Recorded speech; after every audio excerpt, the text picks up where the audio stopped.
ပရဏိတနာယောဂယတိုက်တွန်းလို့သောလာပရမောကာရပါဗျာယန္တမတံတတတိတသမန္တတောဝိနေစရေတတုပပတရေရတောနယံဒုတေညာနာသမုဒ္ဒဘောဇရတတယပညာယသတံပနာမဟောဘောပရဒေသနာတေတာယိကာရောသမယဒုလမဘောအယရောညောဟောသူတော်ကောင်းတို့ယမနာနံညမနာတွင်မောတရားတော်ကြီးကိုသမတံတတနဝရယောင်စေယရဏကရဏံရွှေဝဲဝေတေသောဉာဏ်စကုပြေကြည်ရှုဆုံးဖြတ်သုံးသပ်တော်မူ၏သောတထုတတဒေဝမနုဿာနံဂုဏောတံတို့ဘုယံဘဝ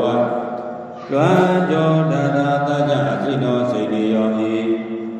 တရိလာတော်ရွှေတော်လုံးလျောမြတ်ဘုရောမှာ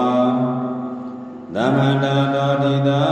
ဝန္တိနာသအယတိတာသမျက်နာတို့သောဝိနေစရေသတ္တဝနာတံတသရပိလျံဟောအစတကျေရှက်ခု၍ကိုပြုတော်ကြတော်မူကုန်၏နယမုတေနယသမရနာမချီးကျူအမိတူလည်းရှိပေတတ်သောညာနာသမုဒ္ဒဘောဇရညာနာသာကရဘောလျံပါဒသဗ္ဗညုတရွှေဉဏ်တော်၏ကောသရကံမသာကျဆာရလည်းဖြစ်ပေတတ်သော